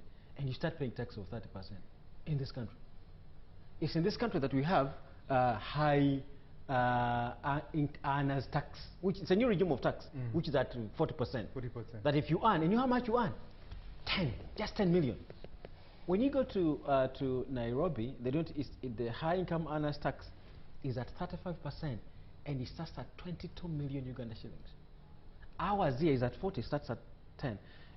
So you see, these people talk about tax base. They know the numbers are small. And every time they talk about revenue, so URA is closing businesses en masse. URA has suffocated and killed so many businesses because these people are putting URA under pressure, and URA is devising more policies to squeeze the already impoverished Ugandan to get more money. Yet, and this would blow your mind, Timothy, Paul spoke about when we privatized, right? It was a smart move when he said we privatized to bring Muzungu here to invest. No, we're giving our economy back to Muzungu to take it. This is why Muzungu came here. Let me finish. Muzungu came here, they took Uganda Telecom, they took our coffee. We're just giving, they came back to Muzungu. That's what happened. He's saying they were bringing money here. No, they took everything. Now, I've just lost my point. I got excited about the Mzungu taking away economy. Because you are telling a lie. Allow me to go to Honorable Lydia Onyecho. Because you know what happened was Honorable Lydia, in '96, UPE was on a political trail. About 2005, 2006, UCE was on a political trail. 2021, Emioga was on a political trail. All these initiatives seem to come out in a political election season. Is this politics, or are you really doing social transformation for Ugandans? The core agenda and mission of the NRM government under 2070 is to deal with the mass line. All those programs they're talking about are about the mass, the people. And if you look at others you want to skip, which are mass line, what has given us a grown population? Because you realize that when you put in place immunization programs, we've had less children die after their first birthday or the first 5 years because we've rolled out mass programs on immunization. Is it polio, any form of disability, and even the campaign against malaria? You have heard about the mosquito, the prevention of the mosquito net campaign. So these are the programs. When we talk about education and UPE, free education, they are incremental in terms of the mass line about the people. The program deal with the everyday free programs for all Ugandans. And then the next thing is a campaign to mobilize people to adhere to these programs and then to grow the population that is not only healthy but also productive. So that's where we are. Now we're talking about fighting poverty because we have statistics talking about a category of Ugandans that do not see 1,000 shillings from the break of day to the light. So if you are energetic and you're able, what you are lacking is that startup capital. The failures are there, I have mentioned them, and I've just said that in the past we used to talk about pockets of the country not being peaceful and there were threats in terms of silencing the guns. The biggest threat to Uganda today is not insecurity of people running. It is the threats which can also cause insecurity. We cannot play with youth unemployment. It can be one of the biggest threats of the country. We cannot play with poverty in household. People get agitated, they get depressed, so we need to find a way of dealing with what we're calling the mass line, that many people, a program that caters for everybody. So these are not, yes, they are political, so what is it about politics? But it's also a government, because it's a social contract. I cannot win an election and having promised that I am going to work for people. That's a social contract, not just politics. This is a commitment we make ever since the year you have talked about, since the 1995 Constitution. We are running 5-year governance mandates. 5 years you go for elections. It's not a joke. Honorable, it's for you, the elites that sit in your TVs and say, who has won an election? But for us, we know what it means to put on gumboots and look through for the vote. Let's get to the gumboots. The abstract report by the Ministry of Education shows that 8 million young people join P1. About 200,000 join secondary school. About 50,000 join university. Where are the 7 million young people, do you know as government? And have you evaluated these gimmicks or services that you call to know exactly what quality looks like rather than the quantity you're giving us? We are dealing with both the quality and also the quantity. But the quantity is what the baseline is. Because when you put a program, and I want to tell you, yes, you asked, do you know? I've said yes, we know, because we are dealing with statistics, we deal with data. We are answering the question of school dropout. You may want to know, one of the biggest factors that causing school dropouts is the lack of school feeding program. And that's why I've been hearing about the campaign. We are answering the question, how do we get children feed when they are school? When a child lives at home, to be in class by 8 a.m. and they will leave home, they will leave school at around 5. During the day, there was this program of saying, let the parent pack something to eat, because then we could not afford to provide the food for every child using government expenditure. Because when you hear about the UPE, is the school program is that government pays for a school teacher. They pay for the user facilities like the blackboard, the desks, the furniture and sanitation, the toilets, but they do not pay for the food. The question again on the table, that's why we got to know the poverty in the home. If a parent has something at home, they'll be able to pack so that the child does not drop out of school to go look for something to eat and say, I cannot go to school hungry. I'm sure I've heard about it. That's one area. The second one, which we have been to correct, is the distance to school. Now there is a policy of government on how the distance to school. Every parish must have a primary school, and every sub-county must have a secondary school, so that the issue of distance is solved. And the campaign of having day schools as a government policy is another issue of parent involvement in child upbringing, so that the parent has a role of a child waking up at school, going to school in the morning, and when you take the care of the child when they come back to school. The school dropout is there, it's a challenge. I had to mention it even earlier, but the issue is we have to look at what is causing school dropout. The involvement of parents, the mobilization, the school, and then the school feeding program, whether by parents' participation or government. But see, I've heard about saying, oh, why do we provide for a cup of milk? Oh, this is a debate. But at the end of the day, where is the parent in the whole lineup of the schooling of the child? It's like the question we've been now trying to answer. Where is the farmer in the whole chain of the farming? Because we're talking about growing food, whatever, but that the farmer maybe may not getting anything out of the farm, because you find that in a lot of times the cost of extension services, I'm giving an example now, there is hunger in some areas. Why is there hunger? Uganda is a product of, the price of, I've just been discussing this week, the increased price of fertilizers. I don't know whether you have heard. Now we have been cut out because where I come from, a coffee growing community in Mbale, we will not be able to afford fertilizers because already the price of fertilizers is overtaking the cost of production of coffee and other produce. So we have challenges that we need to deal with and solve, but handling of the masses. Uganda does not roll programs for the Nyangwesho. The Nyangwesho, you've escaped the threats of suffering. We are dealing with the masses that are still under the trap of poverty, of going it alone with their children, because a poor person does not stop giving birth.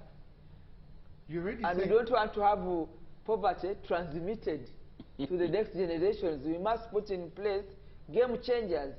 Game changers of any population is an education, is fighting household poverty, and enablers, opportunities for people. Otherwise, you would not be here if you are not going to school, if the opportunities were closed out.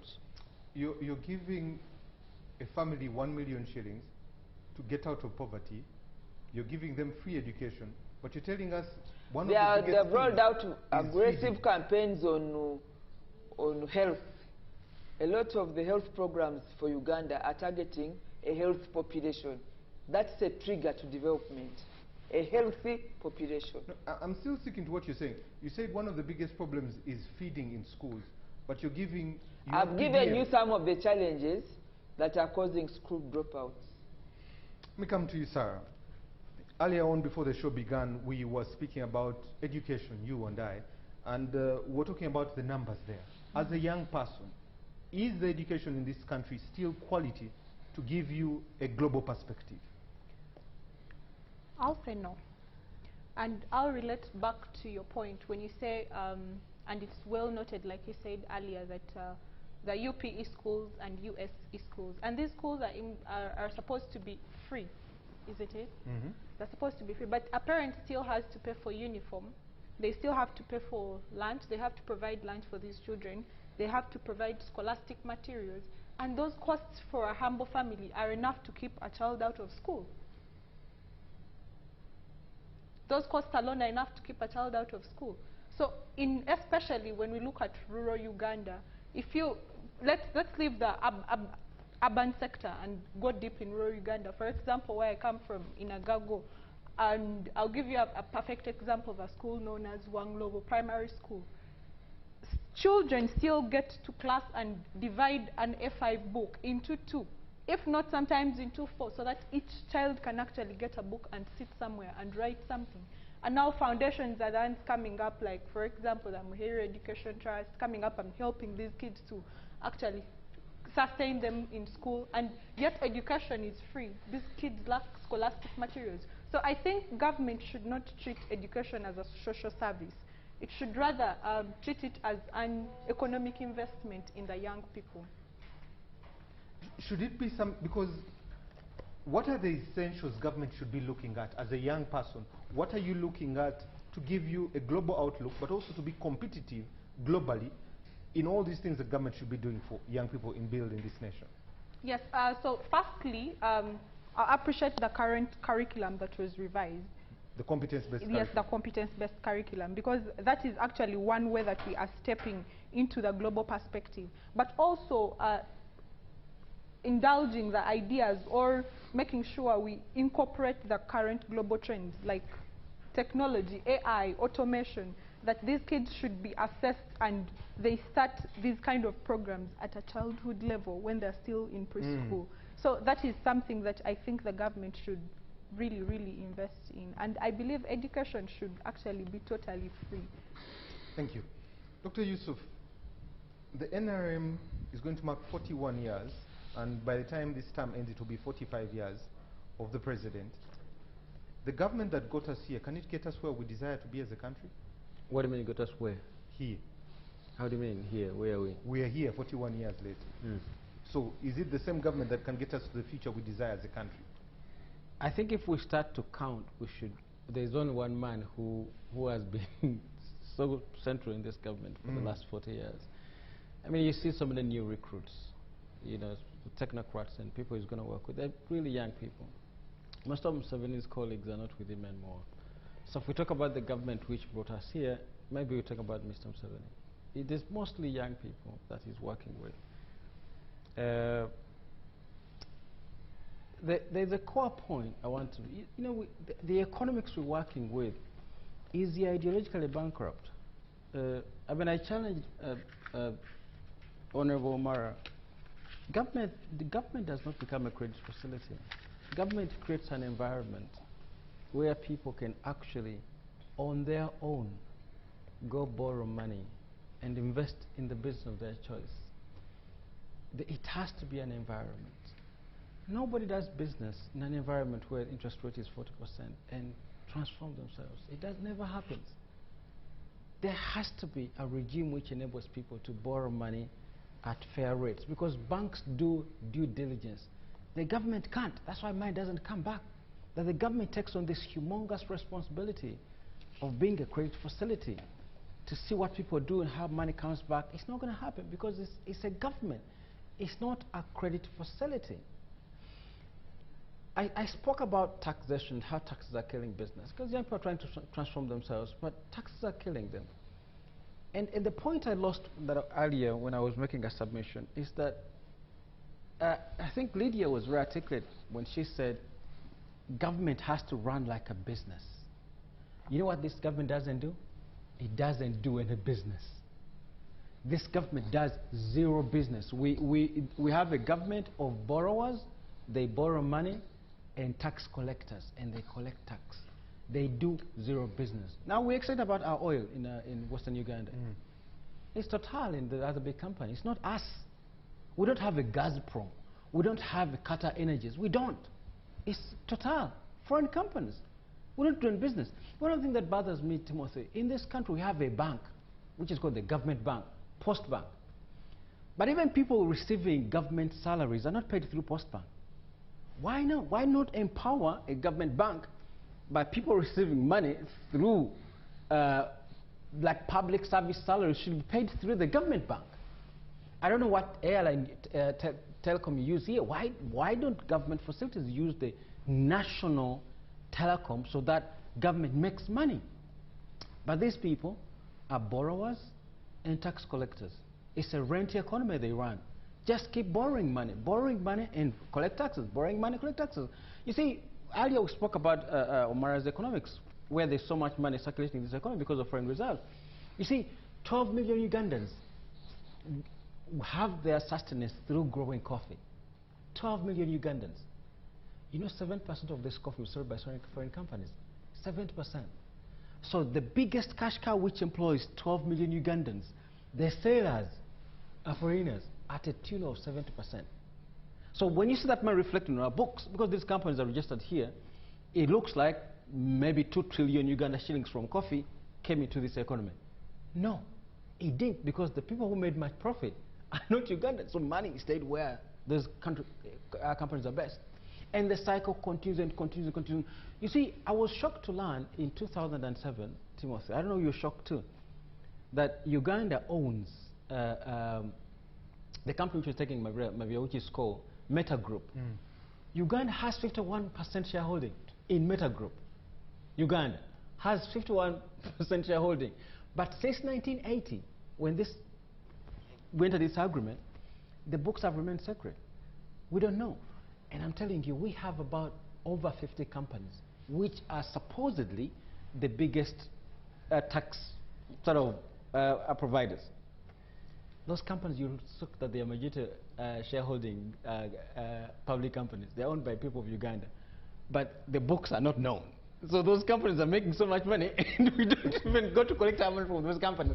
Because you see, the economists, they're just there collecting taxes, and they don't trust in actually making business. That's why we are bothered by the people, the technical team that Museveni surrounds himself with. This man is a wonderful economist. You don't see him, near the technical people. He's not a minister. He's just an MP. He's not a public service. He's not a permanent secretary. But he's a wonderful economist. But see, maybe they look at him as, he's dressed in red. Maybe he's somehow quietly opposition. But the technical team around Mr. Museveni, to even collect money where we own public companies, is not there. You see, Timothy, and then at the end of the day, we say we're trying to transform these people, and then we overwhelm the average Ugandan with taxes. And Timothy, I'll end on this one. I'm not sure if I'm going to have any other chance to speak. I'll end on this one. I really wish for tomorrow that, I need to credit Alan Kaswija as a young person. As a young person, the young people should be given his running one-liner press releases. I wish he was giving the State of Nations address tomorrow. You see, he will tell us the country is gumite and please go back home and go back to business. This is the new generation we're talking about. The new generation doesn't have time for verbosity. Lengthy speech, I'm telling you, these people are going to go to, is it going to give you Serena? They're going to be chewing gum and coffee, and so they avoid sleeping in a 3-hour, 4-hour speech which takes from 1970 to our time. You see, Alan Kaswija would save us time and money. One line. In fact, for Alan Kaswija, it might even be a Twitter space to say, you go back to work. Very interesting. Let me read the feedback. Honorable Mar, I'll end with you because we'll get into this feedback here. They are enablers. Yeah. From electricity to infrastructure to be able to deliver the ATMs and to deliver the 10-fold program of $500 billion there. Is this too ambitious? Are we biting more than we can chew? Yeah, I think he mentioned something when we started. He said, when you try to shoot for the stars, And land, shoot for the moon and land on the stars. Yes, shoot for the moon and land on the stars. I think it is not a bad thing to be ambitious. As I mentioned previously, that in 5 years, the economy has doubled. And if you look at what we have put in place, it's basically modernizing agriculture, focusing on tourism and making sure that we attract foreigners who come here. We go big into mining and manufacturing, and then ICT, sciences. For example, we have been investing money in Day Biopharma. We've been investing a lot of money in Kira Motors. We've been investing a lot of money in Lubowa. Hopefully, that particular economy, how do they call it? There's a term they use where it's come from pharmaceuticals, innovations. A lot of money is going to come from that area. Knowledge economy. Is it knowledge economy or innovative economy? So that economy is coming apart. Then we have invested so much into oil and gas. That is going to come out. We have attracted, I'm told now, is coming to about 10,000 manufacturers across the country. If only we can increase their productive capacity, that would go a long way in helping us to contribute growth in the economy. Okay. And the young people on science, on innovations, ICT, and so forth. It will be something that would contribute towards achieving the $500 billion economy. Let me read some feedback before I give you parting shots. Good evening, Timothy. Thank you for the show. The question goes to Honorable Lydia and Honorable Mara. Recently, police arrested 200 youth who had been conned by AIM Global Alliance. What do they make of it? Youth are desperate, okay? This is quite lengthy, but good evening, Timothy. Thank you for the show. Uganda possesses a very intellect, energetic, and desire-driven young nation of youth. The nation-building agenda should be based on them. However, they are not tapped in. The system fears that the numbers that they are and suppresses their political urgency. For young leaders to truly drive Uganda forward, they must first be fundamentally democratic, open, respect for human rights, and genuine transition. This is Timothy from Makere, okay? Doing the same thing using the same methods and tools for 40 years, expecting different results, is what the president has done. The likes of Anita are doing. Stealing 10 trillion shillings every financial year, robbing iron sheets meant for poor Karamajong people is all part of the team of Uganda's leadership that have been here for decades. I'm Julius from Mukunjiri. Okay, Julius. Good evening, Timothy. For me, I expect something new in the State of the Nation address because I'm tired of hearing the same things again and again, repeating things time and again. It is becoming monotonous. This is Ino from Mukono. Okay. Lastly but not least, thank you for the show. Let my brother put, let the Honorable Omara keep the red t-shirt. The education system in this country has failed to teach practical skills and experience. It's eliminating the point of the youth being part of the agenda. Civic education and advocacy is not happening. This is Godfrey from Mayuge. Finally, Timothy, thank you for the show. I am Semanda Ashraf Senyonjo. Factually, urban-minded people love baptizing the Wi-Fi headaches as Uganda's national crisis. UBOS shows that 8.9% of Ugandans aged 10 plus have even used the internet. And the 67% of that is in the social network. There is a mere 15.7% for academics and 12.5% for business. Meanwhile, 43% are on mobile money. Let us broaden our minds and stick to the statistics already we have.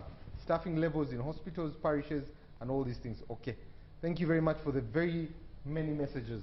I'll start the parting shots with Sarah, Dr. Yusuf, Honorable Mara, Honorable George, and Honorable Minister will be the last one there. So for the parting shot, I'll say the biggest challenge that I think the youth are facing out there again, especially the youth leaders, is tokenization of leadership.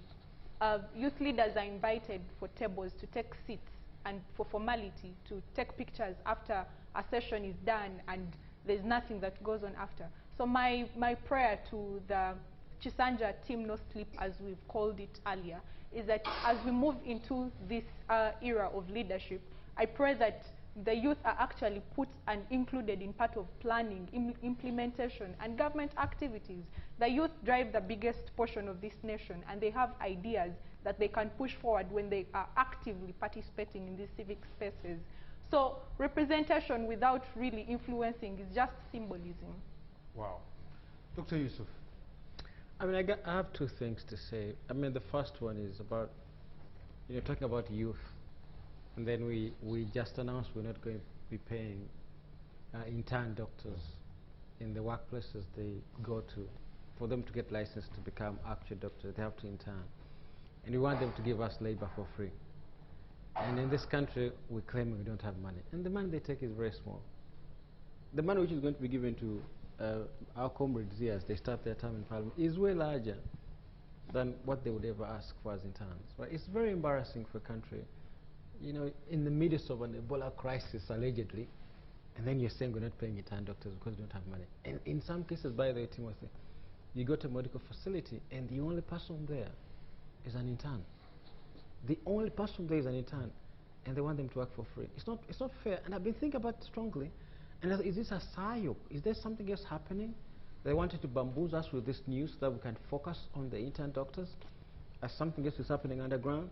So that's my parting shots. The ministers here, Honorable Wanyuto, Honorable Mara, you're very senior in this government. I don't know what level they take you, but you're very senior. You speak to them. It's not fair to deny young people who are sort of the energy of this country, and you want them to give labor for free. You see, it's not fair. It's embarrassing to us. And then finally, yes, I don't know if Mr. Amsterdam watches this show, but this country has one thing it requires from him as he starts his new term, as he gives his first State of the Nation address, is he has to give Uganda a succession plan. His son is claiming heirs he doesn't have. He's issuing orders he doesn't have. But that doesn't delegitimize his son from taking over. He should, if that's what has to be done, please allocate powers to his son to take over government. You see, it is good for his friends, it's good for who he has been stealing with, it's good for his hangers-on that the next person is a son, that they will not go run down this country, they might take us into Sudan. We are nervous. We are watching his health badly. Every step, when a finger falls sick, we look at his finger with very keen eyes. When he walks, we clap for him if he's able to march. When he staggers, we take videos and share them. We are watching his health so badly. So he has to help us because we are nervous. We can discuss corruption all we want. We can discuss good education. We can discuss public health. But if that man dies in office, Timothy, this country will be wrecked apart by the so many vultures and hangers-on and hyenas, which he has actually nurtured himself. So he has to give us another center of power. If anything happens, the vultures and hyenas should be able to know that this is the next place where our power is anchored. But so if he doesn't address the transition question tomorrow, the ritual of a State of the Nation address will again be disappointing for so many Ugandans. Thank you. Honorable Mara. Thank you, Timothy. I think I'm looking forward to tomorrow's State of the Nation address by the President. I know it will cover key issues that we have discussed, issues of national security, issues of youth unemployment, because that is very key. 75% of our population are young people, and that inside there is great potential which can be harnessed for good. The President will talk about the East African integration and how we can harness the EAC resources for strategic investments. I think also is now very, very keen about bringing the lower end of our population into the money economy. And we want to see how those local people can benefit from the growth of the economy. And so I think it will tackle the issues of more money for PDM. It will talk about, for us in the north and in the east, on the issue of cattle compensation, where 100 billion shillings have been provided in the budget. And therefore, I would want to urge the citizens outside there that Let us take time tomorrow, be on your TVs and on your radio, and let's listen to what the President will be saying. Thank you very much. Honorable George. Well, just very quickly, since the program was dedicated to youth, my parting shot will be on some of the issues which I'm almost quite certain will not be addressed regarding the youth in the state of the nation. And one of them was hinted on by Dr. Yusuf regarding the issue of the youthful medical interns who are being struck off. Will we hear the state of that nation? Will we hear the state of the unemployed youth? Will we hear the state of the young creatives and what government interventions are in that regard? Will we hear the state of the so many youths who go out of this country in near slavery in thousands every year? Last I checked, they were saying we have between 500,000 to 700,000 young people who have gone out of this country in the Middle East to Turkey to do manual labor. So will we hear anything regarding the state of the nation to those people? I highly doubt. Then last, on a lighter note, I never imagined, Timothy, that I've just had Yusuf requesting for an unconstitutional transfer of power in order to protect his gains. That please save us, please save us. Is that the first we had to say that?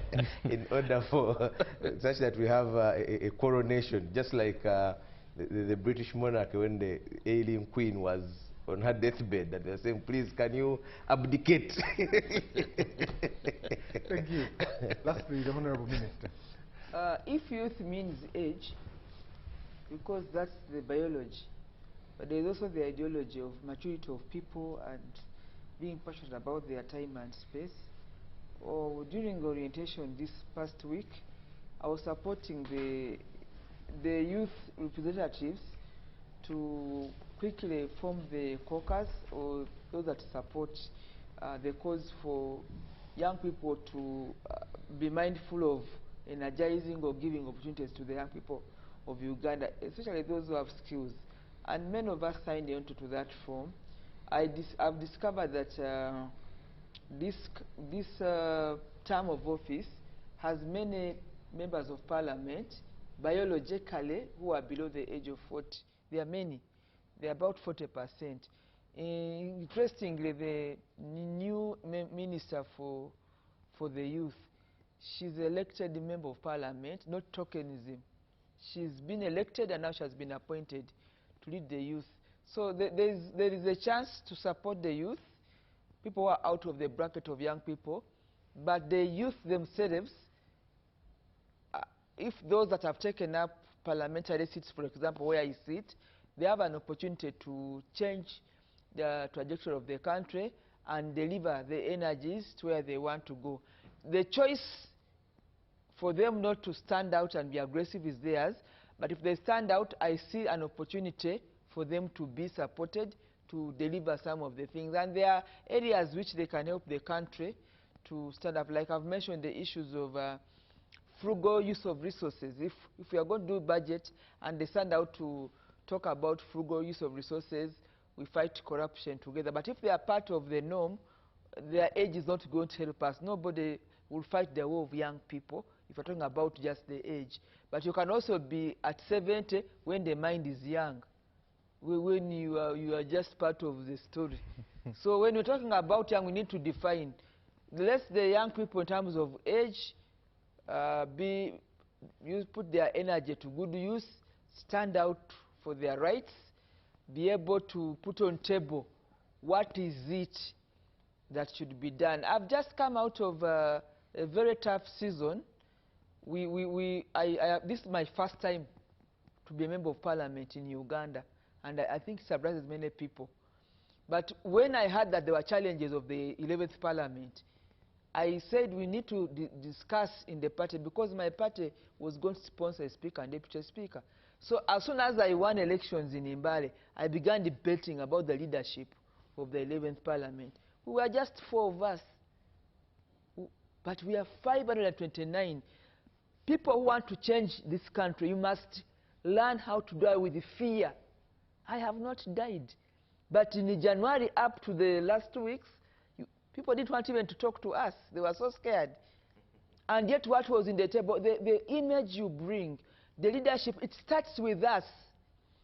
If you're not going to talk about the proper use of the resources of the country, if you're not going to be a good role model, your age does not help the country. It doesn't. Okay. So I really want people to speak where their mind is. We're not going to hide under age, under gender, under regions where we come from. And I learned from where I was heading. I was heading to Health Parliament. We had heard about challenges of even governance, even issues of resources. Only 4 of us stood out to say we must discuss this matter. And we had been isolated. So let me say this, to say if we want to change the country, it starts with you. I have been vindicated, for example. Thank you very much. Thank you so much. I want to thank the gentlemen and ladies who are here for gracing us to be able to discuss such a patent issue, but also thank you who has watched from home to be able to be part of this, and you who has sent in a message. Ebola is real. Please keep safe. Follow the SOPs that have been given to us. But also tomorrow, the State of the Nation address will be on UBC. We'll end with this quote. In the end, it's not the years in your life that count. It's the life in your years that counts. Good morning.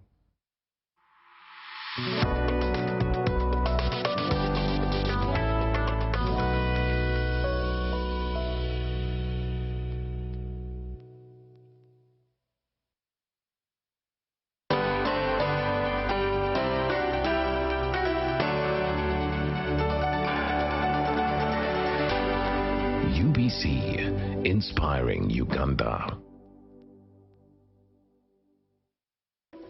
In a nation hungry for truth, a world where every story matters, there exists a beacon of trust and reliability. For decades, they've been our voice and our window to the world, holding the mirror of our